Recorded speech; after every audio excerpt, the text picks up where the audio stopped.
जय हिंद फ्रेंड, हिंदी और प्राइड में आप सभी का स्वागत है। यहाँ पे देखिए हम लोग बाण भट्ट की आत्मकथा उपन्यास का वाचन देख रहे थे और इसमें कुल 20 उच्छ्वास हैं जिनमें हमें आज 17वें नंबर का उच्छ्वास करना है। और उम्मीद है कि जो भी स्टूडेंट इसे सुनेंगे, इसे प्रीवियस के जो भी कंटिन्यूअस लेक्चर रहे हैं वहाँ से इसे शुरू करेंगे, क्योंकि अगर आप 20 से शुरू करेंगे तो उपन्यास जो है आपको बोझिल भी लगेगा और समझ में भी नहीं आएगा। तो जब भी आपको समय हो उपन्यास का शुरुआत हमेशा पहले वीडियो से कीजिएगा। अब यहाँ पे देखिए जो सप्तदश उच्छ्वास है, क्योंकि कथानक को आप पहले से जोड़ते चलेंगे तो कथानक के केंद्र में आपने देखा बाणभट्ट है, निपुणिका है और साथ ही साथ भट्टनी है और फिर सुचरिता का जिक्र आता है। अब ये ऐसी स्थिति है कि यहाँ पे देख रहे हैं निपुणिका जो है, निपुणिका की श्वास की अवस्था देखकर, क्योंकि निपुणिका बार बार बेहोश हो जाती है, भट्टनी वही बता रही है बाणभट्ट को कि अब उसकी स्थिति जो है अचेत अवस्था में हो जाता है बार बार। तो निपुणिका की श्वास की अवस्था देखकर बाणभट्ट एक तरीके से कहता है कि मैं तो बहुत चिंतित हो गया, मुझे उसके साथ बिताए हुए एक-एक दिन याद आने लगे। पहली बार जब वो मेरे पास आई थी, उस समय उसकी अवस्था कठिनाई से कितनी 16 वर्ष की रही होगी। यानी जब बाणभट्ट के पास नाटक मंडली में काम करने के लिए वो माँगने आई थी, तो बाणभट्ट ये बता रहे हैं कि उस समय तो निपुणिका करीबन वही 16 वर्ष की थी। वो बहुत डरी हुई मालूम लग रही थी। मेरे सामने आने पर वो इस प्रकार भीत और लज्जित हुई कि ना ताक ही सकी ना बोल ही सकी। मैंने उस दिन उसे कुछ बात भी नहीं की थी। उसे आश्रय देने में भय की आशंका भी थी, फिर भी उसे आश्रय मैंने दिया। वो बहुत रोती रही। मुझे उस पर इतनी दया आई कि उस दिन रात भर सो भी नहीं पाया। और वो समय था वसंत का मादक काल। दिगंत सहकार मंजरी की केसर के मुझमान हो रहा था। मधुपान से ढके हुए भ्रमर गली गली घूम रहे थे। पुष्प और पल्लव के भार से वृक्ष और लताएं लदी हुई थी। मल्यानील के मन मन झोंकों से लता गुल्मों के पुष्प अस्तवक लहरा रहे थे। मदमद कोकिला कारण ही लोग चित्त को औत्सुक्य से लोलित कर देते थे। वनभूमि लताओं के उन्मद नर्तन से उल्लसित हो उठी थी। शोभा और सौहार्द की इस पृष्ठभूमि में निपुणिका का कातर मुख हमें दिखाई दिया। मेरा चित्त दिन भर हाय हाय करता रहा। क्या उम्र थी उसकी! इसी सुकुमार अवस्था में न जाने वो कौन सा मर्मदुद दुख था जिसे उस कच्ची बालिका को ऐसा साहसी काम करने को उद्बुद्ध होना पड़ा। उस दिन मैंने पहली बार यह अनुभव किया कि मनुष्य के सामाजिक संबंधों की जड़ में ही कहीं न कहीं बहुत बड़ा दोष रह गया है। वो दोष है क्या? मैं बहुत सोच कर भी उसे नहीं समझ सका। निपुणिका ने बाद में भी बहुत कम बातें बताई। मैंने भी उतना जानकर ही संतोष करना उचित समझा जितना वो अनायास कह जाती। तब से उसका साथ मेरा वैसा ही व्यवहार है। जब प्रश्न होकर कुछ कहती तो सुन लेता हूँ। अधिक पूछने का प्रयोजन भी नहीं होता, सार्थकता भी नहीं रहती। बड़े करुणाजनक संयोगों के बीच से मैंने ये अनुभव किया कि स्त्री के दुख इतने गंभीर भी होते हैं कि उसके शब्द उसके दसमांश भी नहीं बता सकते। सहानुभूति के द्वारा ही उस मर्म वेदना को किंचित आभास कर पाया। निपुणकर ने कहा था कि मेरी ही शपथ करके तुम सत्य सत्य कहो आर्य, मेरा कौन सा ऐसा पाप चरित है जिसके कारण मैं आजीवन दुख की निदारुण भट्टी में जलती रही? क्या स्त्री होना ही मेरे सारे अनर्थों की जड़ नहीं है? इन शब्दों में कितना मर्मांतक दुख था वो मैं ही जानता हूँ। निपुणिका में इतने गुण है कि वो समाज और परिवार की पूजा का पात्र हो सकती थी, पर हुई नहीं। इतने दिनों से साथ हूँ, उसके चरित्र में मैंने कहीं कलुषता देखा नहीं। वो हसमुख है, कृतज्ञ है, मोहिनी है, लीलावती है। ये क्या दोष है? मेरा चित्त कहता है कि दोष किसी और वस्तु में है जो इन सारे सद्गुणों को दुरूह कहकर व्याख्या कर देती है। वो वस्तु है क्या? निश्चय ही कोई बड़ा असत्य समाज में सत्य के नाम पर घर बना बैठा है। निपुणिका में सेवा भाव इतना ज्यादा है कि मुझे आश्चर्य होता है उसने मेरी सेवा इतने प्रकार से और इतनी मात्रा में की है कि मैं उसका प्रतिदान जन्म जन्मांतर में भी नहीं कर सकूंगा। निपुणकर ने स्वयं मुझे बताया था कि मेरे प्रति उसका मोह था, जो मेरे एक अविचारित हाथ से बुरी तरह आहत भी हुआ। निपुणकर जैसी सेवा परायण चारुष्मिता लीलावती ललना के प्रति जिस पुरुष की श्रद्धा और प्रीति उच्छ्वसित ना हो उठे, वो जड़ पाषाण पिंड से अधिक मूल्य रखता भी तो नहीं। निपुणकर ने मुझे जिस दिन जड़ कहा था, उस दिन उसका मोह क्या सचमुच कट चुका था। उसने पहले कभी भी अपना राग मेरी ओर प्रकट ही नहीं किया, परंतु उसकी प्रत्येक भावभंगी में, प्रत्येक सेवा में एक मौन उल्लास बराबर हमें दिखता था। इस क्रियाकलाप की अत्यंत गहराई में कोई और वस्तु है। आज भी वह वस्तु जहाँ की तहाँ है, केवल उसके ऊपरी सतह का फेन हट गया है। आज भी उसके हृदय मंदिर के अत्यंत निर्भीत में कोई देवता स्तब्ध बैठा है, जो निश्चय ही मेरी मौन पूजा से ही संतुष्ट रहता है। मेरे मानस को निपुणिका के दर्शन ने एकदम उतरंग बनाया ही नहीं, ऐसा कहना असत्य होगा। मैंने उसकी सी मानसी मूर्ति को कितनी आराधना की, वो मेरा अंतर्यामी ही जानता है, पर मैं उसकी सीमा को जानता हूँ। भगवान ने मुझे रुक सकने की शक्ति दी है। हाय, निपुणिका का जीवन दुख की भट्टी में ही जलते कटा। मैं उसकी क्या सेवा कर सकूं? आज मेरी ही प्राण रक्षा के लिए उसने सम्मोहन के प्रति प्रसव की बलिवेदी पर अपने को होम कर दिया। ऐसा लगता है कि भटनी से उसने अपने पूर्व आकर्षण की बात कह दी है। नहीं तो भटनी क्यों कहती कि अपना पैर मत छुड़ाओ, उसे शांति मिल रही होगी। छी, कैसी लज्जा की बात है। मेरा मन कह रहा है कि निपुणिका का मुंह अभी कटा नहीं है, कहीं कोई चिंगारी अब भी सुलगी हुई रह गई है। हाय मुग्धा ही तो ये अब तक। और मैं जब अपना ही विश्लेषण करके देखता हूँ तो कर्तलगत आमलक फल के समान स्पष्ट प्रतिभात होता है कि मेरी आराधना बंद रही है। उसमें कहीं फूल फल का कोई चिन्ह तो था भी नहीं। प्रत्येक कर्तव्य का कोई ना कोई मानस होता है, उत्स होता है। कोई यश की लिप्सा से, कोई अर्थ की इच्छा से, कोई भक्ति की कामना से अपना कर्तव्य निर्धारित करता है। मैंने मैंने अपनी नाटक मंडली क्यों तोड़ दी? क्यों मैं 6 वर्षों तक आवारा की तरह घूमता रहा? क्या मेरी इस कर्तव्य का कोई मानस उससे है? निपुणिका के प्रति कोई मोह मेरे मन में रह गया था क्या? हाय, निपुणिका ने जब कहा था कि मेरा धूमायित होना बंद हो गया है, मैं अब धधक उठूंगी। उस समय उसका चित्त कि मेरा धूमायित होना बंद हो गया है, मैं अब धधक उठूंगी। भटनी तभी से किसी व्याकुल आशंका से बेचैन है। उसकी वाष्पलुत आंखों में क्या क्या देख रहा हूँ। भटनी ने आज बड़े कातर स्वर में कहा कि सौरभ दूर हो जाती है, ऐसा उन्होंने सुना है। मैंने उनसे जब कहा कि अवधूत पाद की दिव्य औषधि पर विश्वास करना ही शुभ है तो उनकी बड़ी बड़ी आंखों में आंसू ढरक आए। मैंने अधिक कुछ न कहकर सौरभ में निपुणिका को ले जाने का ही आश्वासन दिया। भटनी की आंखों में आंसू देखता हूँ तो मेरा अंतःस्थल विदृढ़ होने लगता है, अधरोष सूखने लगते हैं, मस्तक स्वेदार्थ हो जाता है और श्वास प्रक्रिया विक्षुब्ध हो आती है। मैं कितना अवश्य हूँ। भटनी में एक और परिवर्तन मैं देख रहा हूँ। ऐसा लगता है कि कुछ अघटित घटने की आशंका ने उनके भीतर को झकझोर डाला है। ऊपर से वह हृदय अंतुत आलोड़न बिल्कुल नहीं दिखाई देता, पर उनके प्रत्येक कार्य में एक प्रकार की अनमनस्कता आ गई है। चित्त में कहीं उत्कंठा की झंझा जरूर बह रही है, जो उनकी सहज व्यवस्थित बुद्धिता में व्यतिक्रम पैदा कर रही है। मुझे निपुणिका के बारे में जब ये बात कहने आई थी तो ऐसा लगा कि अपना वक्तव्य ही भूल गई हो। कुछ देर तक निर्निमेष मेरी ही ओर देखती रही। भटनी को इतनी देर तक निर्निमेष भाव से देखते मैंने नहीं देखा था। जब मैंने उनका वक्तव्य जानने का आग्रह किया तो वे इस प्रकार अचकचा गई जैसे कच्ची नींद से किसी ने जगा दिया हो। उस समय उनकी शोभा देखती ही बनती थी। अत्यंत विश्वस्त चिकुर राज्य के भीतर वह अद्रार्ध मुखमंडल शैवाल जाल से घिरे हुए शिखर सिख प्रफुल्ल सद्दल के समान मनोहर लगता था, किंतु कातरता के कारण शिथिल बनी हुई भूरलताएं मनोजन्मा देवता के भग्न चाप की भांति भीषण मनोहर शोभा विस्तार कर रही थी। उनके पाटल सोड़ अधर सूख आए थे और मेरे मन में अद्भुत आशंका का भाव उत्पन्न कर रहे थे। भटनी की कपोल पाली में ना उल्लास था, न विकार था, न कोई स्फूर्ति थी। मानो समस्त बाह विकार भीतर चले गए हो, मानो समस्त अंतःस्फुरण किसी और गहरे केंद्र में निमग्न हो गए हो। उस शोभा के सरोवर में कहीं तो तरंग नहीं था, चांचल्य नहीं था, धरातल पर केवल एक गंभीर की स्थिरता दिखाई दे रही थी। हाय, वो कौन सा दुख है जो भटनी के भीतर आलोड़न पैदा किए हुए है। सौरभ हृदय भद्रेश्वर से बहुत दूर नहीं था। भटनी की इच्छा जानकर आबिर सामंत ने बुनकर के लिए एक सेविका और मेरे लिए घोड़ी की व्यवस्था कर दी। हमारे साथ कुछ विश्वस्त अनुचर भी थे। पहर दिन चढ़ने पर हम वहां पहुंचे। निपुणिका को इस मनोहर हृदय के देखने से बड़ा उल्लास हुआ। मुझे भी देखकर बड़ी शांति भी मिली। ऐसा जान पड़ता था जैसे प्रलय काल में जब समस्त दिशाओं का संधि बंधन स्खलित हो गया हो, उस समय आकाश मंडल ही पृथ्वी पर उलटकर से हृदय के रूप में रूपांतरित हो, या फिर आदिवरा के दंड द्वारा उद्धारित धरती का रंध्र ही वारीपूरित होकर यह विशाल सर बना हो। पूर्व से पश्चिम तक प्रसारित सौर हृदय अपनी शोभा का उपमान आप ही है। इस भीषण ज्वाला वर्षा ग्रीष्म तप के समय भी उत्पुल कुमुद कुवलय और कहलवार हृदय शामक शोभा बिखेर रहे हैं। विकसित पुंडरी के मधुबिंद जल पर फैलकर मयूर पुच्छस्त आच्छादित हो रहे थे। पद्म मधुपान मत कलह वंशवोद के कोलाहल से सारा सरोवर मुखरित हो रहा था। उन्मत्त सारसों के कल क्रेंकार से वायुमंडल बिद्ध हो रहा था। अनेक जलचरों के चटुल संचार से उसकी तरंग वीचियां भी वाचाल हो रही थी। वायु लहरियों से आलूड़ी सरोवर की तरंगे ऊपर उठ उठकर टूट जाती थी और दूर तक उनसे विकीर्ण शिखर बिंदुओं से वर्षा काल का दृश्य उपस्थित हो जाता था।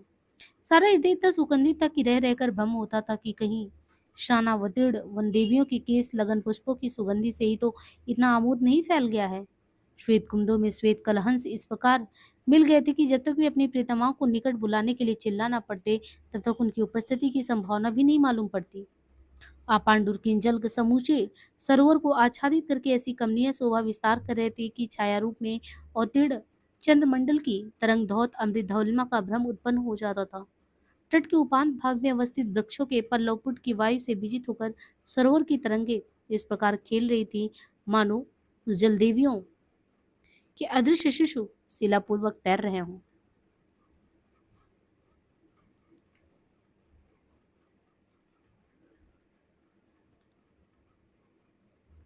इस मनोरम सरोवर को देखकर उत्कंठित का चित्त भी विश्राम पा सकता है, विरही का हृदय भी शांत हो सकता, उन्मत्त का मस्तिष्क भी निर्मल बन सकता है, उकताए हुए मनुष्य को भी शांति मिल सकती है। दूर तक फैले हुए वन पनस के झुरमुट वन वदरणियों के गुल, जबकि पश्चिम ओर से चली हुई उष्णोष्ण वायु आग बरसाती हुई त्रिलोक की समूची आर्द्रता सोख लेने पर भी उतारू थी और दावाग्नि से भी अधिक भयंकर बनकर वनराज की नीलिमा को भस्म कर रही थी। जबकि विकराल बवंडरों से उड़ाई हुई धूल से सारा आसमान धूसर हो रहा था और जबकि प्रचंड मार्तंड को खरतक किरणें धरती पर से हरितमा को दूर करने को बद्ध परिकर थी, उसी भयंकर काल में सौरभ हृदय अपने आसपास के वन वृक्षों को नील मसृण बनाए हुए था। यहाँ आकाश शरतकालीन निर्मेघ नमोमंडल की याद दिला रहा था। उत्तप्त पश्चिमी वायु सिखाए हुए शार्दुल की भांति अपना स्वभाव भूल गई थी। निपुणिका को यह शोभा बहुत मनोहर मालूम हुई। उसने छक कर इस मंदिर माधुरी का पान भी किया। स्नान करने के बाद जब वह शिव सिद्धोतायतन की ओर चले तो हृदय सीकर रिक्त ने वायु ने मन ने और प्राण को शीतल कर दिया। एक क्षण के लिए भ्रम हुआ कि हम कैलाश पर तो नहीं आ गए हैं। आहा, यही क्या वो वायु है जिसने कैलाश के निर्झरों का सीकर आत्मसात किया है, भोजपत्रों को स्खलित किया है, नांदी के रोमन पेन के स्पर्श से अपने को धन्य बनाया है, हर जटा विहंडी भगवती मंदाकिनी का जलपान किया है, पार्वती के कड़पल्लों को आंदोलित किया है, रुद्राज के पुष्परेणु से अपने को सुगंधित बनाया है, नमेरु पल्लों के विजन से महादेव की क्लांति को दूर किया है। इस शिव सिद्धायतन में लोक समागम क्वचित कदाचित ही होता होगा। दूर तक यहाँ जो मरकत हरिकत वनराजी फैली हुई है, जो मनोहर हारित पक्षियों की सुंदर शब्दों से रमणीय हो गई है, जिसके कुमंगल भ्रमंत भ्रमरों के नखराघास से जर्जरित है, जहाँ आज भी उन्मत्त कोकिला वन सहकार के पल्लों को कुतर रहे हैं, जो उन्माद सटचरण चक्रवाल की मधुर गुंजार से वाचाल बनी हुई है, जहाँ अचकित चकोर तरुण मरिचांकुर का स्वाद ले रहे हैं, जिसके चंपों के पिंजर पराग से कवि जल पिंगलवड़ के बन गए हैं, जहाँ एक दूसरे से उलझे हुए कपोत पोत अपने छोटे पक्षों से कुसुम धूलि झाड़ रहे हैं। ये मधुर मनोहर शोभा की खनि वनराज मनुष्य जाति से बहुत कम पर्ची जान पड़ती है। भगवान शूलपाणी ने अपने निवास के लिए क्या ही सुंदर वन निर्वाचित किया है। निपुणिका आज बहुत प्रसन्न है, वो उड़ती सी चल रही है, ऐसा लग रहा था मानो वो जमीन का फल पा गई हो। इधर तर से सिद्धांतन तक हरित दृढ़ साधुलों का ऐसा मनोरम दृश्य दिख रहा था। बड़े आयास से हमने अपने गुरु का पहले भगवान शूलपाणी को प्राणिपात किया, फिर प्रदक्षिणा और फिर अन्य काम। हम सीधे मंदिर में गए। 4 स्तंभों के ऊपर स्फटिक का एक छोटा सा मंडप, उसके नीचे त्रिलोक गुरु महादेव का चतुर्मुखी लिंग जो मुक्ता धवल प्रस्तर से बना। निपुणिका ने भक्ति गदगद होकर उस दिव्य मूर्ति के चरण तल में तत्काल उद्धत 11 आद्र पद्म चढ़ाकर प्राणिपात किया। ऐसे जान पड़ता था कि वदन मिरा मित्रा रति देवी ही त्रिनयन का कोप समन करने के लिए प्रणत हुई है। निपुणिका के रोम रोम से कृतज्ञता की ज्योति दिख रही थी और महादेव पर चढ़ाए हुए उन जलबिंदु श्रावी कमलों को देखकर मेरा मन भी विगलित हो गया। वे उद्द विपटी चंद्रनलों की भांति तांडव विहारी मत दुर्जाटी के विकट अट्टहास के छोटे छोटे अयों की भांति तांडव विध्वस्त वासुकी नाग के फर सकलों की भांति पांच जन संघ के सहोदरों की भांति क्षीरोद सागर की हृदय पद्मों की भांति एरावत समर्पित मुक्ता में मुक्तों की भांति महादेव की मूर्ति की शोभा बढ़ा रहे थे। उनके सामने जानुपात पूर्वक झुकी हुई निपुणिका समर्थ काकनी धारा की तन मन में सत्सत पवित्र उर्मियों को संचालित कर रही थी। महादेव को प्रणाम करते समय मेरा मन इस पवित्रता की मूर्ति को, भक्ति की स्रोतस्विनी को, श्रद्धा की निर्झरी को, अनुराग की खानी को, सेवा की उस धारा को चुपचाप प्रणाम किए बिना रहा नहीं। प्रतीक्षा करने के बाद बहिर्द्वार पर एक बार फिर निपुणिका थकित की भांति, स्तब्ध की भांति, खोई हुई की भांति रुक गई। उसका कंठ रुद्ध था, आगे वाष्पलुत थे। फिर धीरे धीरे वो मेरे पास आई। मैंने भी अपना अंतिम प्रणाम निवेदन किया और हृदय तट की ओर अग्रसर हुआ। सिद्धार्थन से थोड़ी दूर पर ही एक विशाल बकुल वृक्ष था। हम दोनों थोड़ी देर वहीं बैठे रहे। देर तक मौन रहने के बाद निपुणिका ने ही मौन को भंग किया। बोली, अरे आज मेरे जन्म जन्मांतर कृतार्थ जान पड़ते हैं। मेरे देह की ज्वाला आज शांत मालूम लग रही। तुमने बार बार कहा है कि मेरा जन्म निरर्थक नहीं है। आज इस बात को जितना स्पष्ट समझ रही हूँ उतना पहले कभी नहीं समझा। वो दूर कमलनी पत्रों में सोई हुई निश्चल निस्पंद बालिका को देख रहे हो ना? अरे ऐसा लग रहा है मानो वो मरकत पात्र में रखी हुई संसुप्ति हो। मेरा मन आज उसी प्रकार निश्चल है, उतना ही निर्मल और निर्विकार। मैंने प्रसन्न होकर कहा, बहुत प्रीत हुआ नीनुनिया, तेरी शांति से आश्वस्त हुआ हूँ। निपुणिका की आंखों में क्षण भर में लीला की रेखा चमक गई, बोली, तुम्हें अप्रसन्न होना चाहिए था भट्ट। तुम अगर ये सुनकर उदास हो जाते हो तो मेरा चित्त और भी विगलित कलमस हो जाता है। निपुणिका का लीलावती रूप क्षण भर में निखर आया। उसकी अनुपमा के इसमें धारा में स्नान करने लगी। मैंने उसके इस कथन का रहस्य समझते हुए कहा, दीर्घकाल की मेरी उदासी क्या तेरे विकारों को दबा सकी है न्यूनिया? फिर आज की उदासी से क्या बनिया बिगड़ जाएगा? निपुणिका के पांडुर कपोल अनुराग की लालिमा से दमक उठे। उसने चूहल भरी आंखों में प्रेम विकार लहरा उठे। ललाट पट सात्विक भाव से खिन्न हो उठा। उसने एक क्षण मेरी ओर देखकर आंखें झुका ली। थोड़ी देर बाद उसने गदगद कंठ से कहा, हाँ अरे, तुम्हारी उदासी मेरे लिए बड़ी निधि रही है। मैं जब तुमको उदास देखती थी तो यही समझती थी कि मेरा जन्म सार्थक है। तुमने इस गंधहीन पुष्प को चरणों तक पहुंचने देने के अयोग्य ही नहीं समझा। उस रात को तुम्हारी हंसी ने मेरा हृदय दृढ़ विदृढ़ कर डाला, परंतु वो मेरी भूल थी। तुमने नाटक मंडली तोड़कर मेरे विकारों को शत बना दिया। हाय, मैंने कितनी दुर्लभ वस्तु का लोभ किया था। मैं उसके अयोग्य थी। 6 वर्षों के प्रायश्चित से मैं अपने मोह से कट सकी। भगवान ने पुरस्कार में मुझे फिर तुम्हारा आश्रय दिया। पर जो विकार सत्य है वो कहाँ जाएंगे भला? तुमने उस दिन अभियोग के स्वर में कहा था कि आर्य वेंकटेश पास से दीक्षा लेने के बाद मैंने तुमसे क्यों नहीं कही? वही दीक्षा असत्य थी आर्य। मैंने जिस दिन तुमको देखा उसी दिन मैंने उसे भुला दिया। मैं विकारों को नारायण का अर्पण करने की साधना में असफल रही। सुचरिता सफल हुई वो धन्य है, परंतु मैं पाकर अपने विकारों को ही क्षिति सोपान मान लिया है। पर एक बात पूछने का लोभ होता है बट निपुणिका की आंखों में लज्जा और आग्रह एक ही साथ दिखा। मैंने स्नेह भरे कंठ से कहा, क्या जानना चाहती है न्यूनिया? उसकी आंखें झुक गई। पतली छरहरी उंगलियों एक दुर्वा दल को नोचने में उलझ गई। आंचल को उसने आकारढ़ ही सीमंत के ऊपर सरका लिया और गदगद भाव से बोली, तुम्हारी उदासी का कुछ श्रेय क्या अभाग्नि को प्राप्य था भट्ट? मैंने प्रेम पूर्वक उत्तर दिया, अवश्य था न्यूनिया। मैं क्या सचमुच जड़ पाषाण पिंड हूँ? निपुणिका का मुखमंडल रागदीप्त हो गया। उसकी स्वर जड़िमा हो गई। मेरी ओर सजल नैनों से देखती हुई बोली, कृतार्थ हुआ। मेरे वंध जीवन की यही परम सार्थकता है। अधिक के लिए मेरा लोभ भी नहीं है, योग्यता भी नहीं है। मैं बड़ी पापनी हूँ आर्य। क्यों मुझे दूसरों के मुख से ईर्ष्या हो जाती है? मैं सेवा धर्म में भी असफल हूँ और सखी धर्म में भी। हाय, तुम अगर मेरी पाप ज्वाला देख सकते। सर्वेश्वर के दर्शन से यदि यह पाप ज्वाला शांत हो जाता तो मेरा जीवन बन जाता, परंतु तुम मुझे क्षमा करना रही हो। मेरा मन आज हल्का मालूम हो रहा है। निपुणिका ये सब क्या कह रही है? एक प्रहर दिन रहते हम वहां से प्रस्थित हुए, और जब तक भगवान मारीचमाली अपनी लाल किरणों को समेटने में कृतकार्य में लगे हुए थे तब तक हम फिर भद्रेश्वर आ पहुंचे। बटनी व्याकुल भाव से हमारी प्रतीक्षा कर रही थी। उन्होंने बड़े स्नेह से हमारा स्वागत किया। हम जब कुछ सुस्ता लिए तो बटनी ने मुझे बुलाकर एक पत्र दिया। पत्र कुमार कृष्णवर्धन का था। बड़े संक्षेप में उन्होंने अपनी बहन कुमारी चंद्रदीति को स्नेह संभाषण का और महाराज धीराज का ये संदेश लिख भेजा है कि वे अपनी अपरिचित भगनी का स्वागत करके धन्य होंगे। उन्होंने मुझे लिखा है कि जिस शर्त पर भी भटनी आना चाहे उसी शर्त पर ले आइए। ये पढ़कर मुझे आश्चर्य हुआ कि कुमार ने आविर्राज को भी हर प्रकार से प्रसन्न करके अनुकूल करने का आदेश दिया है, और साथ ही ये भी लिख दिया है कि गिरी संकट के उस पार जो म्लेच्छ फाइनी जमी हुई है वो वर्षा काल बीतते ही टिड्डियों के दल की भांति उतरने लगेगी। उसकी गति केवल आविर सेना ही रोक पाएगी।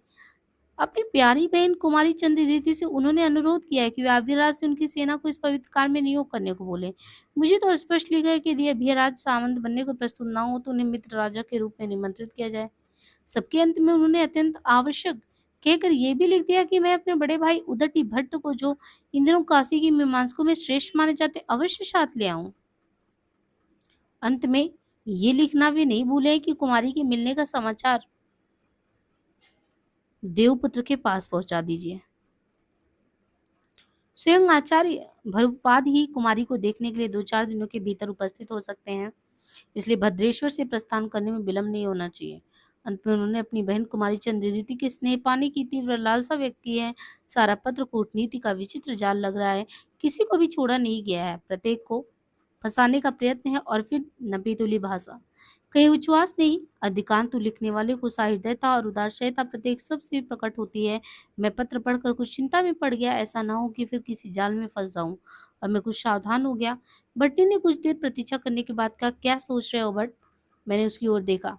बोला, देवी भटनी, आपका आदेश ही मेरा कर्तव्य। मैं केवल यही सोच रहा हूँ कि फिर कैसी जाल में ना फंसूं। निपुणिका मुझे तिरस्कार सी करती हुई बोली, कैसा जाल भट्ट? अस्पष्ट बात को तुम फिर अस्पष्ट बना रहे हो। अभिराज की सेना के साथ भटनी स्वतंत्र राज की रानी की भांति चलेगी। महाराज धीराज को गरज होगी 100 बार भटनी के दर्शन का प्रसाद लेने आएंगे महल। भटनी की मर्यादा के विरुद्ध पत्ता भी खड़का तो रक्ती नदी बह जाएगी, और कोई नहीं मरेगा तो तुम और मैं तो निश्चय ही कर लूंगा कि बली हो जाऊं। इसमें डर है कहाँ? मैं भटनी की मर्यादा की कसौटी होकर चलूंगी। तुम प्राण देने में क्यों हिचकते हो? मैंने शांतिपूर्वक कहा। मरना जब जरूरी हो जाए ना तो बड़भट अवश्य मरेगा, तो उसके पहले ही वो क्यों मरे? भटनी ने मानो कुछ सुना ही नहीं, बोली यदि स्थानेश्वर चलना है तो चलो, विलंब की जरूरत नहीं है। यदि आचार्य भरूपाद वहां आ गए और होंगे तो वे अवश्य इधर चल पड़ेंगे। वे अशीतिपुर वृद्ध हैं, उन्हें बहुत कष्ट होगा। अभिराज के एक सहस्त्र सेवक इस समय पर्याप्त हैं। कुमार मेरे भाई हैं, उनका स्नेह मेरी अमूल्य निधि है, पर उनके राजकीय आदेश मेरे लिए मान्य नहीं है। मैं आविराज से कुछ भी कहने को प्रस्तुत नहीं हूँ। उन्होंने मेरे ऊपर जो कृपा की वो केवल ही कर सकते हैं। वे अपना कर्तव्य स्वयं निर्णय कर लेंगे। भटनी की इस दिशाहीन संकोची स्पष्ट आदेश से मेरे नसों से जान पड़ी। आज तक भटनी ने इतने स्पष्ट आदेश इतनी अस्खलित भाषा में कभी की नहीं थी। उन्होंने निश्चय ही अपना कर्तव्य निश्चय कर लिया, पर इस कर्तव्य का उस क्या? भटनी ने मुझे दुविधा और असमंजस में डाल दिया। या उनके दुख दग्ध हृदय में पितृदर्शन की उत्कंठा। अब तो भटनी के आदेश आदेश की मर्यादा पाने वाले योग्य होते ही नहीं थे, उनमें एक प्रकार की दीनता का भाव होता। इस बार उसने प्रभुता, मर्यादा, ज्ञान और निश्चय की भावना। कितना गंभीर है ये कुसुम कोमल हृदय। कहाँ हो महाकवि, तुमने अपनी कल्पना से ये क्या लिख रखा है? सुकुमारता और गंभीर का ऐसा मणिकांचन योग कहाँ मिलेगा? और नारायण की कल्याण भावना, महादेव की तपोनिष्ठा, देवराज की ईश्वरता, और भी सुरगुरु की सरस्वती की संपूर्ण सुचिता, वो कहाँ मिलेगा? लाख लाख निरीह प्राणियों की ममता ने उनके नवनीत कोमल हृदय को निश्चय ही गला डाला है, और ऊपर से थोड़ा भी धुआं उठने नहीं दिया। ये क्वेश्चन पूछा जाता है। अस्थाड़ीश्वर यही वो भंड राजकुल है जहाँ भटनी जैसे सैकड़ों ललनाएं। अब देखिए ये क्या है, अस्थाड़ीश्वर में कहने की यही वो भंड है, ये भंड राजकुल है। भंड राजकुल मतलब जहाँ भटनी जैसी सैकड़ों ललनाएं मनुष्य की पशुता को भेंट चढ़ाई गई हैं। भटनी फिर वहीं जा रही है। क्या उसके रोम रोम से उस लंपट राजकुल को भस्म कर देने की ज्वाला है? निकल रही है। कहीं ना कहीं उस ज्वाला का अस्तित्व है अवश्य। भटनी बहुत गंभीर है, शायद ना मुझे अधिक उलझन में डालना चाहती है, पर वे किस विषय पर क्या सोच रही है? निपुण का इस छोटे राजकुल को कभी क्षमा नहीं करेगा। कूटनीति की कुटिल भुजंगी भी उसे अपने स्पष्ट कर्तव्य के मार्ग से दूर हटा रहा था। मदमत छोटा राजकुल अपने किए का प्रतिफल भी अवश्य पाएगा। अब वो सोचना ही नहीं था, वर्षा काल आने वाली ही थी। जब तक आकाश मेघमाला से धरती जीवन जलधारा से दिग्दलय होते रहेंगे, शीघ्र ही मालती पुष्पित कदम केसरित कुमुद, और ये शुभ अवसर है, अभी चलने को तैयार हो जाना चाहिए। नई चीजें लाए। निपुणिका के स्वास्थ्य ने हमें 4-5 दिन और रुकने को बाध्य किया है। निपुणिका जब कुछ स्वस्थ हुआ ही तो गंगा दशहरा के एक दिन सहस्त्र आभीर मल्लों ने देवपुत्र नंदिनी की जय निनाद से धरती कपा दी, और भटनी की शिविका को घेर के 10 मखौरी वीरों को कराल तलवार लेके महल तक जो है पहुंचा दिया गया। तो यहाँ पे देखिए आपका जो उच्छ्वास है, ये जो है उच्छ्वास में 17वां खत्म हुआ, और फिर इसके बाद अष्टम है, नवम, दसम। तो हम जल्दी इनको कर लेंगे, कंप्लीट हो जाएगा। आज के लिए इतना ही, धन्यवाद। अब यहाँ पे देखिए अष्टादश उच्छ्वास में क्या होता है। अस्थानीश्वर से लगभग कोस भर की दूरी पर भटनी का स्कंधावार सज्जित हुआ। कुमार कृष्णवर्धन स्वयं वहां पे उपस्थित थे। उन्होंने बड़े प्रेम और आग्रह के साथ अनुरोध किया कि महाराजा धीराज द्वारा आयोजित उत्सव में वे भी सम्मिलित हों, पर भटनी ने दृढ़ शांत कंठ से अस्वीकार कर दिया कि हम नहीं सम्मिलित होने वाले हैं। केवल अन्यथा शंका दूर करने के उद्देश्य से मुझे उत्सव सभाओं में उपस्थित रहने की अनुमति दे दी। भटनी प्रसन्न थी। कुमार से बातचीत हो जाने से उनके मन के अनेक विकार भी साफ हो गए थे। भटनी को ये जानकर बड़ी प्रसन्नता भी हुई कि जो वाभ्रव्य जब यहाँ से वो अंतापुर से निकली थी, वो कुशल पूर्वक है और महारानी राजश्री की सेवा में नियुक्त भी है। ऐसा लगता था कि भटनी की चित्त से एक दीर्घ शल्य निकल गया है। कुमार ने उन्हें ये भी बताया कि छोटे महाराज की संपत्ति राजकोष में ले ली गई है, और ये लंपट सामंत भटनी की जैसी इच्छा होगी वैसा ही दंड पाएगा। कुमार ने दग्ध कंठ से कहा, महाराजा धीराज जी, श्री हर्षवर्धन की भाग्नि के प्रति अशिष्ट आचरण का उचित दंड इस दुर्मुख सामंत को अवश्य दिया जाएगा। कुमार के आ जाने से भटनी ही नहीं, निपुण का भी आश्वस्त हुई। उन्होंने उनके साथ वैसा ही व्यवहार किया जो द्विपुत्र नंदिनी की सखी के उपयोग थे। सब मिलाकर कुमार कृष्ण विजयी हुए। सद्व्यवहार और मधुर भाषण ही उनके अमोघ अस्त्र सिद्ध हुए। भट्टिनी ने कृतज्ञता भरी दृश्य कुमार को देखा और मौन रह गई। उनके सहज अनुभव से कुमार भी प्रभावित हुए। भाई बहन का ये मिलन अपूर्व था। भटनी का मन प्रसन्न था। उनके दुग्ध मुख मधुर छवि इस सहज आनंद की आभा से उत्पन्न मालती लता की भांति अभिराम हो रहे थे। मानसिक आनंद भी कैसा अद्भुत रसायन है। भटनी की शोभा आज सौगुनी बढ़ गई। अधरों की बंदूक बधुता और भी निखर आई। आंखों की वो स्निग्ध शोभा जो तरुण केतक पत्रों को भी लज्जित करती थी, कई गुना बढ़ी लग रही थी। और कपोलों की मधु पुष्प की कली के समान मोहक कांति और भी मधुर हो उठी। ग्रीवा का कंप विडंबन उल्लास और भी उतरंग हो उठा। आहा, वातुल कवि व्यर्थ कल्पना के जाल में मुक्त निकेतन को शोभा के उद्वेल समुद्र को देखा ही कहा। भटनी को प्रसन्न देख मेरा रोम रोम उच्छ्वसित हो उठा। उन्हें भी शायद मेरी प्रसन्नता का आनंद हो। उस समय बाहर कोई गान गा रहा था। भटनी ने मुझे बुलाया और निर्व्योज व्यवहार मनोहर स्मित के साथ कहा, "आज बहुत प्रसन्न दिख रहे हो भट्ट।" प्रसन्न तो हुई। यदि शक्ति होती तो भटनी की इस शोभा की प्रतिमूर्ति अपने हृदय गलाकर गढ़ लेता। अंगुली से संकेत करते उन्होंने कहा, "देखो तो बाहर कौन गा रहा है।" आनंद की तरंग में डूबता उतराता मैं बाहर आया। देखता हूँ तो दो गैरिक धारणी भैरवियां मधुर उदात्त कंठ से गा रही हैं और आभीर सैनिक मनमुख से बने सुन रहे हैं। जो गान था वो अभ्रंश भाषा में था। भैरवियों ने गाया गाया, "अमृत के पुत्रों, नागाधिराज, हिमालय की शीतल छाती में आज हलचल दिखाई दे रही है। कोई जानता है कि पार्वती गुरु के हृदय में आज इतनी व्याकुलता क्यों है?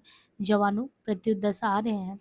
समुद्र के प्रताप ने क्या किया? चंद्रगुप्त के रणहुंकार ने क्या किया? मौखरियों के दुर्दांत वाहिनी ने क्या किया? म्लेच्छ अब भी जीवित है। अमृत के पुत्रों, प्रत्युत दस्यु आ रहे हैं। आर्यावर्त के तरुणों, जीना सीखो, मरना सीखो, इतिहास से सीखो। आर्यावर्त नाश के कागार पर खड़ा है जवानों। प्रत्यंत दस्यु आ रहे हैं। राजाओं का भरोसा करना प्रमाद है। राजपुत्रों की सेना का मुंह ताकना कायरता है। आत्मरक्षा का भार किसी एक जाति पर छोड़ना भी मूर्खता है। जवानों, प्रत्यंत दस्यु आ रहे हैं। समस्त आर्यावर्त एक है, एक समाज, एक प्राण, एक धर्म, देश रक्षा, सबका समान धर्म है। जवानों, प्रत्यंत दस्यु आ रहे हैं। उन देवपुत्री की आशा छोड़ो जो सामान्य शोक के आघात के छुई की भांति मुरझा जाते हैं। जिस आधार पर खड़े होने जा रहे हो वो दुर्बल है। संभल जाओ जवानों, प्रत्यंत दस्यु आ रहे हैं। अरे वो अमृत के पुत्रों, इन राज्यों में लंपटता बढ़ गई। इनके अंतापुर निर्यातित बंधुओं के क्रंदन से भरे हैं। राज शक्ति के मूल में घुन लग गया है। जवानों, प्रत्यंत दस्यु आ रहे हैं।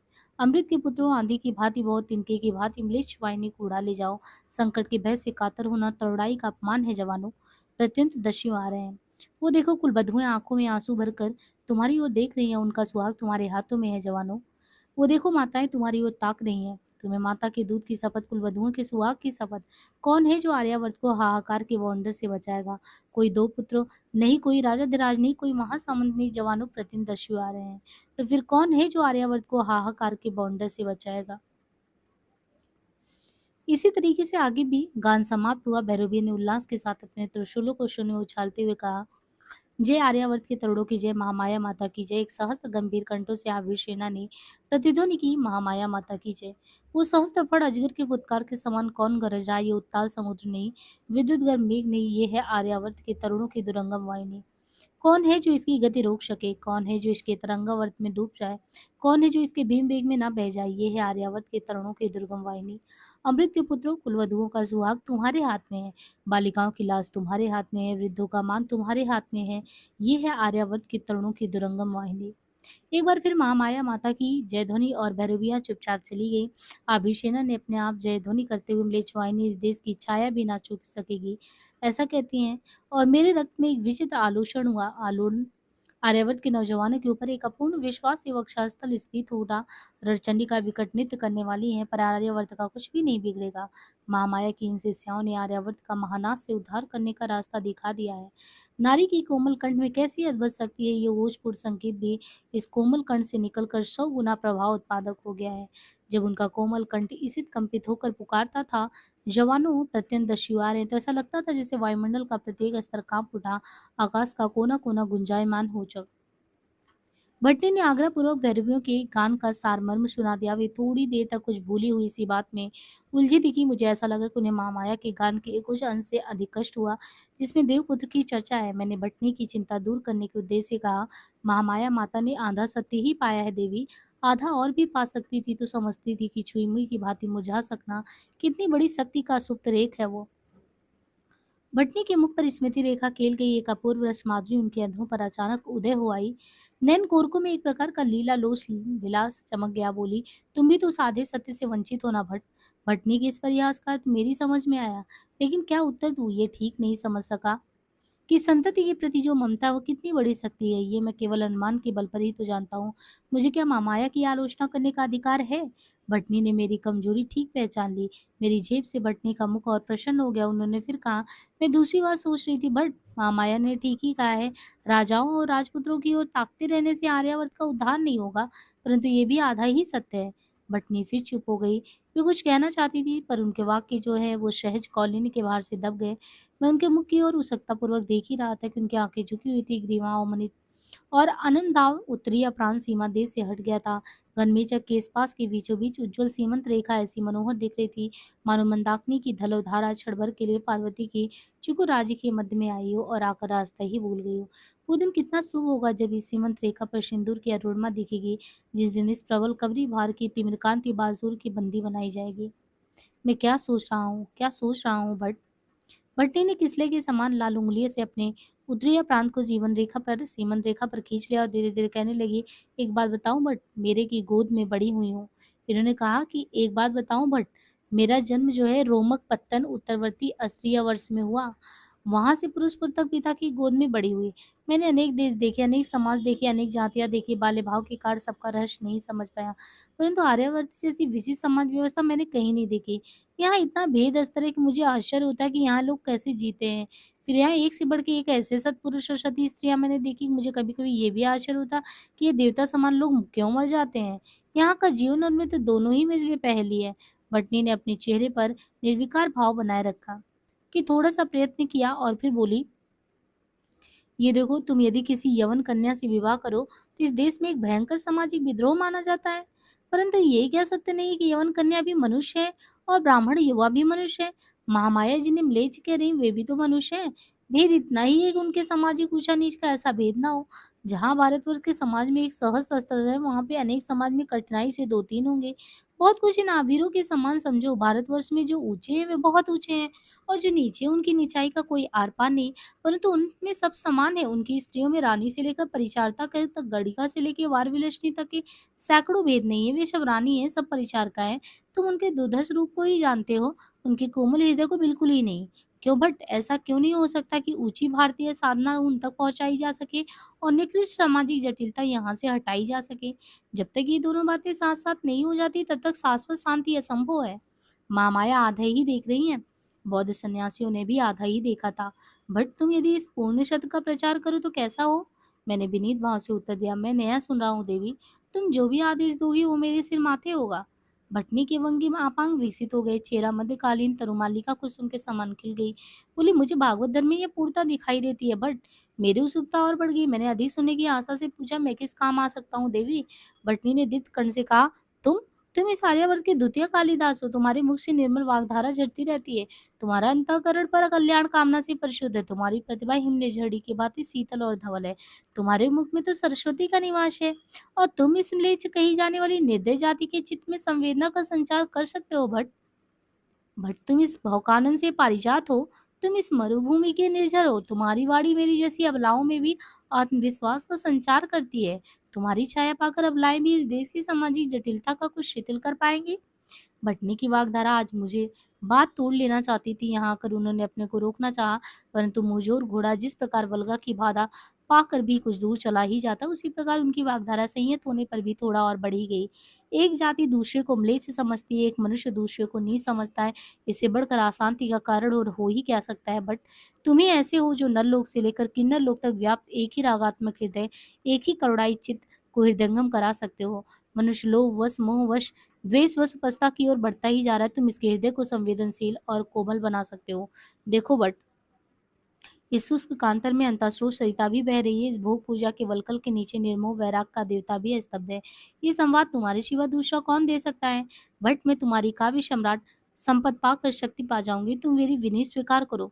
भटनी के स्वर में एक ऐसी जड़िमा, प्रथम परिचय के समय भी भटनी ने मुझे भारतवर्ष के द्वितीय कालिदास कहा और आज भी कह रही है, परंतु उस दिन वाड़ी में ऐसी जड़िमा तो थी नहीं। उस दिन उनके अपांग इतने शिथिल भी नहीं थे, उनका मुख इतना दीप्त भी नहीं था, वाग्धारा इतनी खर प्रवाह भी नहीं थी। मैं नया सुन रहा हूँ, मेरे रोम-रोम से भटनी की वाणी झंकृत होना चाहती है। इस नरलोक से लेकर किन्नर लोक तक एक ही रागात्मक हृदय व्याप्त है। क्या इस सत्य के प्रचार से मनुष्य की दुर्मुद वासनाएँ, अनियंत्रित कामनाएँ, अविचारी धारणाएँ कुछ कम भीषण हो जाएँगी? क्या ये संभव है कि काव्य से मनुष्य की दयाहीन, विवेकहीन, धर्महीन वृत्तियाँ उच्चतर कार्य में नियोजित हो जाती हैं? कालिदास के काव्य से उद्देश्य क्या सिद्ध हुआ? भटनी क्या चाहती है? कैसे म्लेच्छ समझे जाने वाले मनुष्यों का चित्त कोमल होगा, संवेदनशील बनेगा, स्त्री शक्ति का सम्मान कर सकेगा? हाय महाकवि, क्यों नहीं तुम मेरे चित्त में सचमुच अवतार ग्रहण करते? कम से कम भटनी का आदेश पालन करने की बुद्धि तो मुझे दो। ऐसा हो कि मेरी प्रतिभा का अकुंठ विलास नरलोक से किन्नर तक रूप फैले, यानी किन्नर लोक तक। भटनी मेरी काव्य संपत्ति पाकर शक्तिमती होगी। हाय, मेरे पास क्या है जो मैं भटनी को ना दे सकूं? मैंने व्याकुल गदगद कंठ से कहा, देवी मेरे पास जो कुछ भी वो तो तुम्हारा ही है। अगर कोई काव्य शक्ति मेरे पास है तो निश्चल ही तुम्हें समर्पित कर मैं धन्य होऊंगा। मेरी बात से बटनी का मुखमंडल तो खिल उठा। उसे शोभा और श्री की निझड़ी आयताक्षी किस्म मुन को देखकर अर्धोद भिन्न केसर बदम पुष्प की याद बरबस आ गई। उस मंद स्मित ने मेरा मन धवलित कर दिया, चित्त उत्पुल बना डाला और हृदय को अनुन्मूत राख से भर डाला। मेरी वाणी कृतार्थ मालूम हुई, मेरी प्रत्येक चेष्टा सफल भी हुई। देवी, आपके अनुग्रह ने मुझे कुछ अविनीत बना दिया है। मेरी मानोशुलम लागिमा मुझे कुछ पूछने का बाध्य कर रही है। प्रभुओं के प्रसाद का लेश मात्र पाकर भी अधीर प्रकृति मनुष्य चंचल हो ही उठता है। एक स्थान पर थोड़ी भी अवस्थिति होने से चपल व्यक्ति प्रगल्भ हो जाता है। ये कुसुम कोमल शरीर, ये नवनीत मृदुल हाय, ये वज्रसार दृढ़ व्रत, ये अपूर्व भक्ति भाव, ये देवलोक में भी दुर्लभ है। एक क्षण के लिए मैंने इसे गलत नहीं समझा। मैं भली बात जानता हूँ कि जाह्नवी की निर्मल धारा का उस कितना मनोरम होगा। उज्जनी कृतार्थ वो पिता सफल काम है। देवी, तुम्हें निश्चय ही वो शक्ति है जिससे मिले शक्ति जाति का हृदय संवेदनशील हो, उनमें उच्चतर साधना का संचार हो। भटनी के अधरों पर मंद इसमें दिखाई दिया। अद्भुत है भट्ट, आश्चर्य है, अपूर्व ये तुम्हारी निर्मल वाग्धारा। मेरा जन्म सार्थक है, मेरा भाग्यहीन जीवन भी आज कृतार्थ है। तुम्हारी इन स्तुतियों ने मेरे अंतर में अपूर्व आत्मगरिमा कुछ संचित किया। तुम क्या समझते हो कि मैं रानी की मर्यादा पाने से संतुष्ट हो गई हूँ? ना भट्ट, तुम्हारी इस पवित्र वाक स्रोतस्विनी में स्नान करके ही मैं पवित्र हुई हूँ। भट्टी ने मुझे बहुत सोचने का अवसर भी नहीं दिया। बोली, लेकिन छोड़ो अभी इस बातों को। आचार भरभूपद एक सप्ताह के भीतर ही आ जाएंगे। कौन जाने मेरे भाग्य में कहाँ जाना बधा। इस बीच कुमार कृष्णवर्धन महाराजा धीराज को यहाँ ले जाने वाले हैं। मेरे मन में आज किसी के प्रति कोई कलमश भी नहीं है। मेरे पास ऐसा क्या है जो उन लोगों के अनुग्रह के प्रतिपादन में मैं दे सकूं? मेरे एक तुम हो, सब प्रकार से तुम्हारे ऊपर ही मुझे निर्भर रहना है। कुछ ऐसा करना है कि महाराजा धीराज के अनुकूल उनका स्वागत हो। सुना है आज हमारे स्वागत के लिए नगर के श्रेष्ठ कलाविद जुटाए गए हैं। हमारी तो सर्वस्व तुम ही हो। इतना कहकर भटनी ने मेरी ओर विश्वास के साथ देखा। उसकी आंखों में कृतज्ञता के आंसू थे। इसी समय द्वारी ने आकर समाचार दिया कि कोई सज्जन मुझसे मिलने आया है। बाहर आकर देखता हूँ तो धावक है। धावक का वही मस्त चोला और वही सदा प्रफुल्ल मुख, विफक्कड़पन, अलबेली छवि। इस भरे आषाढ़ में मालती और जाति कुसुमों का क्या अभाव। धावक ने बाहुमूल कंठ, देश और चूड़ा में जमकर मालती दाम का व्यवहार किया। कस्तूरिका धूपित उत्तरीय के साथ जाति कुसुमों के मिलित आमों से धावक ने अपने इर्द गिर्द एक अद्भुत सुगंधित वातावरण तैयार किया था। एक मालती दाम मेरे लिए भी लेते आया था। तांबुल का तो धावक को रोग कहते हैं। आज भी उसने निर्दयतापूर्वक तांबूल पत्र चबाए थे। मुझे देखकर वो धधाकर मिला। देर तक हम दोनों गाढ़ आलिंगन पास में बंधे रहे। कुशलक्षेम के बाद धावक ने मेरी पीठ थपथपाते हुए कहा, लो गुरु, पौबारा है तुम्हारे। आज चारुस्मिता का मयूर नृत्य तो कल विद्युत पंगा का मनोहर संगीत है। देवपुत्र नंदनी ने तो तुम्हें निर्बाध राज ही दे दिया। हो भाग्यवान बंधु, सुनो, मुझे भी अपने पार्श्व में बिठा देना। देखो भाई, मित्र को ऐसे समय में भूलने का परिणाम बुरा होता है। दाव की आंखों में रहस्य चपलता देखकर मैंने छेड़ा, क्या परिणाम होता है मित्र? दावक ने तामुल जड़ी वाणी में कहा, बड़ा कठिन मित्र। किसी मृणाल कोमल वंतु में बांधना पड़ता है और खेद ये है कि ना बंधन टूटता ही है, न छुड़ाने की इच्छा होती है। मैंने फिर बढ़ावा दिया, कई बार बच चुके हो इस बंधन में बंधु? धावक ने लापरवाही के साथ उत्तर दिया, अरे गुरु, धावक की बात छोड़ो। पत्र पानी में रहकर भी निर्विकार रहता है, लेकिन तुमसे सच सच कहूँ ना मित्र, वो नृत्योत्सव मुझे अच्छा नहीं लगता। किसी वातुल कवि ने एक बार वर्षा काल के साथ नर्तकी के नृत्य उल्लास का अनुप्रास सुना था, पर एक क्षण के बाद ही वो इतना कल्पना दरिद्र बना कि कुछ पूछो मत। कविराज ने अंबर में मेघ का आडंबर देखा, नर्तमान विद्युलता देखी और घन गर्जन सुना तो बोल उठे कि इस नाट्य डंबर के समय विद्युत नर्तकी के नृत्यरंभ का मंगल मृदंग बज उठा है। और फिर जानते हो क्या हुआ? दिल जले बटोही केली मंदिर में घुस गए, जिसमें आंगन के फुल तरु की शाखा पर बैठे हुए कौवे की आवाज सुनकर उत्सुक प्रियतमा पहले से ही जा बैठी। छी, ये भी कोई तुक है? मैंने छेड़ने के उद्देश्य से कहा। तुम्हें किसमें तुक मिलता है, दिखता है विद? धावक की जीभ जरा भी उलझी नहीं, झमझम से बोल उठा, तुक तो मित्र प्रियंका विलास झूला में है।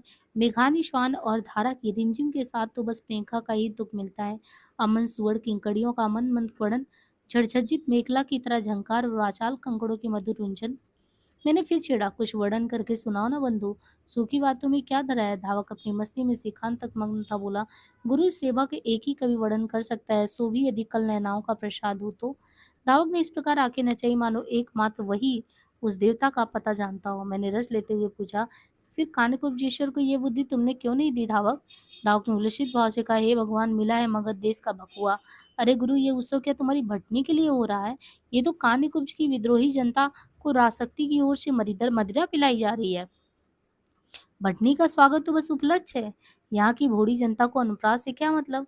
चारुष्मिता हो या विद्युत पंखा, जो भी हो और जैसा भी हो, यहाँ तो धूम मच जाएगी। मेघातिथि और वसुविति सिर पटक के मर जाएंगे। कान्यकुब्ज की जनता महाराजा धीराज का यश गाएगी। गुरु, तुम इतना भी नहीं समझते और देवपुत्र नंदिनी के मंत्री बने पड़े हो। धावक ने बिल्कुल परवाह नहीं की कि उसके इस कथन का मेरे ऊपर क्या प्रभाव पड़ेगा। वो अनर्गल बकता ही गया, लेकिन चारुष्मिता है उत्तम नर्तकी, हाव भाव हेला में वो अद्वितीय है। सात्विक अभिनय तो वैसा नहीं कर सकती, किंतु विचित्र माधुर है उसकी चालियों में। जितना सुंदर बंसी बजाती उतना सुंदर मृदंग भी। आलस तो उसे छूता ही नहीं है, नाचती है तो देखती ही बनता। और भरत मुनि ने नर्तकी के गुण तो मानो उसे देख कर ही लिखे हों। अर्थ में, रूप में, गुण में, अवतार में, सौभाग्य में, धैर्य में, वीर में वो अपना प्रतिद्वंदी नहीं जानती। जितनी ही मृदुल है उतनी ही मधुर, जितनी ही स्निग्ध है उतनी ही लीलावती। इस नगर का तो वो श्रृंगार है। वस्तुतः उसके नाच को उसकी शोभा ही चमका देती है। मैं धावक की मस्ती का रस ले रहा था और भी जाने की इच्छा से पूछा, भला ये जो विद्युत पांगा है, इसमें क्या गुण है बंधु? अरे ये विद्युत पांगा की बात और है, वो गाती अच्छा है और रूप तो बस नाम से ही समझ सकते हो। कहते हैं कि लोल कटाक्ष भी तब तक हृदय भेदक नहीं होता जब तक 150 हृदय को भेद न डाले। विद्युत पंखा के पास वैसे ही कटाक्ष है। मैंने फिर टोका, बिछ चुके हो क्या कभी तुम?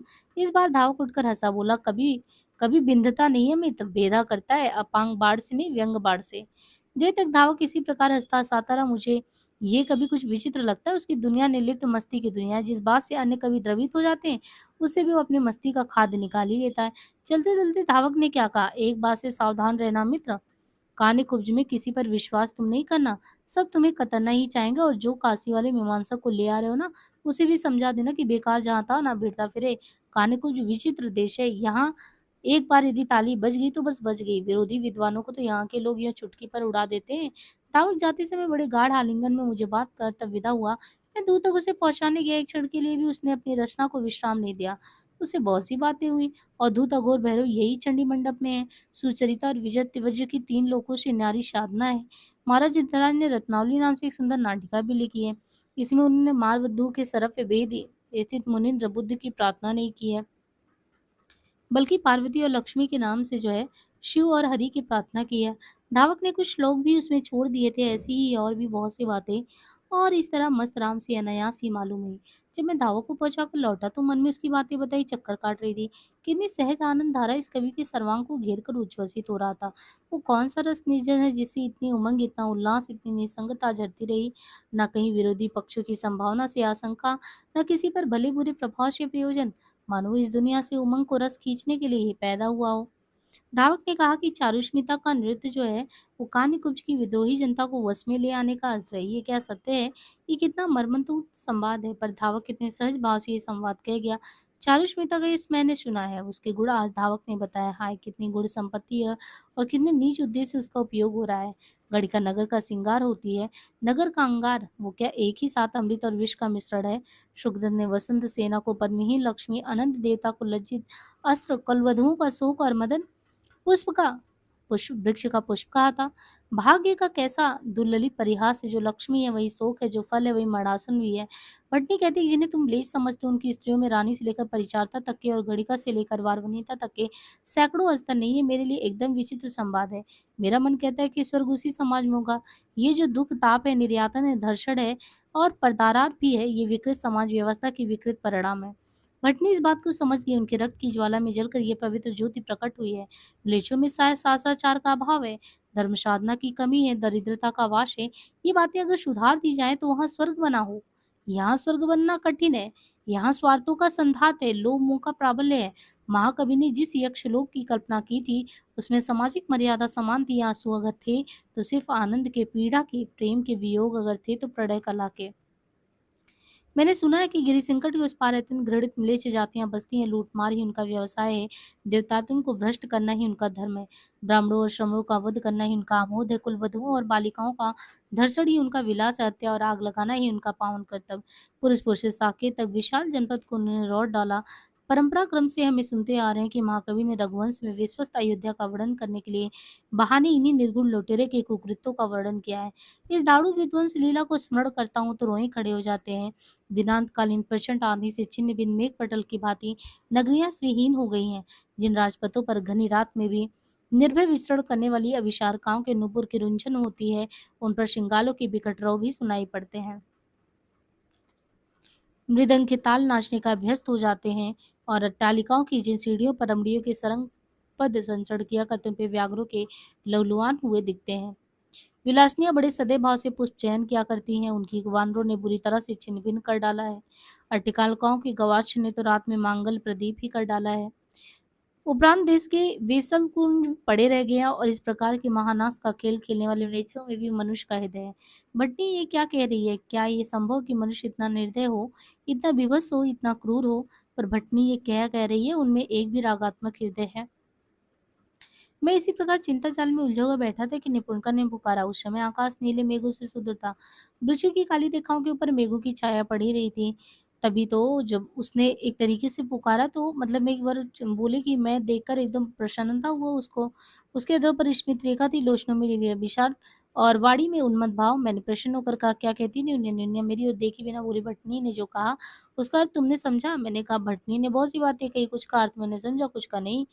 कुछ का समझने का प्रयास कर रहा हूँ। निपुणका ने फिर हँसते हुए कहा, नहीं, नहीं, मैं सबका अर्थ नहीं पूछ रही हूँ। महाराजा धीराज की योग्य कुछ करने का उन्होंने जो आदेश दिया, उसका अर्थ पूछती हूँ। मुझे नाना चिंताओं में वो बात भूल ही गया। मैंने उस विषय में कुछ सोचा भी नहीं। निपुणका के प्रश्न का क्या उत्तर दूँ, कुछ समझ नहीं आया। मुझे चिंतित देखकर निपुणका फिर बोली, घबराने की बात नहीं, मैं बता देती हूँ। तुम्हें फिर से अभिनय का अभ्यास करना पड़ेगा और मुझे भी। मेरे मुँह से भटनी ने तुम्हारे अभिनय कौशल की अनेक बातें सुनी है। उनकी प्रचंड अभिलाषा है कि तुम्हारा मनोहर अभिनय देखें।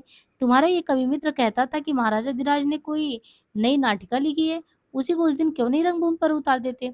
निपुणकर ने मुझे एकदम नई उलझन में डाल दिया। मैंने तो ये अभिनय का व्यापार बहुत दिनों पहले छोड़ दिया। ये भटनी के सामने अभिनय करना तो एकदम असंभव है। पर उनकी अभिलाषा है तो असाध्य में भी तो कूदना ही पड़ेगा। मैंने अधिक जानने के उद्देश्य से पूछा, तुझे रंगभूमि पर अभी उतरने का साहस है न्यूनिया? निपुणकर ने आंखें नीची कर ली। उसकी हंसी क्षण भर में लुप्त हो गई। बोली, एक दिन विश्वास ने उसके पांडुर मुखमंडल को धूमिल बना डाला। बोली, अभिनय ही तो कर रही हूँ। जो वास्तव है उसको दबाना और जो अवास्तव है उसका आचरण करना, यही तो अभिनय है ना। सारे जीवन यही अभिनय किया है। एक दिन रंगमंच पर उतर जाने से क्या बन या बिगड़ जाएगा? ये निपुणिका की बातों ने मेरे हृदय को कुरेद डाला। सचमुच ही क्या ये जीवन अभिनय है? ये पग पग का बंधन, श्वास श्वास का दमन अभिनय ही तो है। निपुण का इसके लिए दुख है, परंतु ये छूटेगा कैसे? एक क्षण में मेरे मन जीवन को इस बंधन जड़िमा की ओर गया। दूसरे ही क्षण मुझे उत्तम कोटि भी समझ में आई। ये बंधन ही तो चारुता है ना? हाँ, ये बंधन ही तो चारुता है। संयम है। निपुण का व्यर्थ परेशान हो रही इस बाधा के कगारों से बधी हुई जीवन सरिता ही तो गतिशील है, सरस है, मधुर है। न न्यूनिया बंधन ही तो सौंदर्य है, आत्मदमन ही तो सुरुचि है, बाधाएं ही तो माधुर है। नहीं तो ये जीवन तो व्यर्थ का बोझ हो जाता। वास्तविकताएं नगन रूप में प्रकट होकर कुत्सित बन जाती है। उद्दीप्त दीपशिखा जिस प्रकार अंधकार को दूर कर देती है, उसी प्रकार इस छोटी सी बात ने मेरे हृदय को प्रकाशित कर दिया। म्लेच्छ जाति में इसी संयम का तो अभाव है, आत्मनियंत्रण की कमी है। उन्हें यही चाहिए। भारतीय समाज ने बंधन को सत्य मानकर संसार को बहुत बड़ी चीज दी है। हम दोनों देर तक मौन बैठे रहे। बाहर घनघोर वर्षा हो रही थी और भीतर विचार प्रवाह। ऐसे ही समय मधुर कोमल कर्ण से समस्त धन्यता को भरती हुई बटनी ने महावरा की स्तुति का पाठ किया। जलौघ मग्ना सरा चरा धरा विषाण कोटस्य खिलम विश्वमूर्तिना समदूतेन विरह रूपणा। हमारा ध्यान भंग हुआ। बटनी की पूजा समाप्त हो गई। निपुणका जैसे नींद से उठी बोली, हाँ बट बंधन ही तो माधुर्य है। और भटनी के पास वो चली गई। अब यहाँ पे देखिए 19वां उच्छ्वास होगा। 19 और 20 दो उच्छ्वास है, तो इसे हम नेक्स्ट पार्ट में कर लेंगे। आज के लिए इतना ही। धन्यवाद।